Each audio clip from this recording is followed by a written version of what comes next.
আসসালামু আলাইকুম ওরহমতুল্লাহি ওবরাকাতু। আশা করি সকলেই অনেক ভালো আছেন। আপনাদের মাঝে আজকে কথা বলবো বৃষ্টির মধ্যে আপনার কোয়েল পাখিকে কিভাবে সুস্থ রাখবেন এবং যদি আপনার কোয়েল পাখির ঠান্ডা লেগে যায় তাহলে সেই পাখিগুলোকে কিভাবে আপনারা সুস্থ রাখবেন। তো বৃষ্টির মধ্যে একটা বিষয় অবশ্যই খেয়াল রাখতে হবে, যাতে আপনার পাখিগুলোর উপরে কখনোই বৃষ্টির ছিটা না লাগে অথবা যাতে পর্যাপ্ত পরিমাণের বাতাস না থাকে। অবশ্যই আপনার খামারে পর্দা ব্যবহার করতে হবে।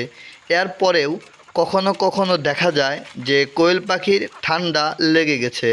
এমন অবস্থায় আপনি ডক্সিবেট অথবা মাইকোনিট ওষুধটি 1 গ্রাম করে 1 মিলি পানিতে 5 দিন খাওয়াবেন, ইনশাআল্লাহ সুস্থ হয়ে যাবে। এছাড়াও এডি3 এবং অ্যামাইনোভিট আপনারা খাওয়াইতে পারেন, যেন কোয়েল পাখির শরীরটা গরম থাকে এবং তাদের ঠান্ডা রোগটা কম হয়।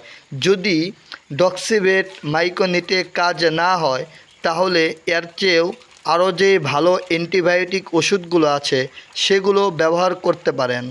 আপনাদের 1 থেকে নিয়ে যে কোনো বয়সের কোয়েল পাখি প্রয়োজন হলে আমাদের সাথে অবশ্যই যোগাযোগ করবেন। ধন্যবাদ।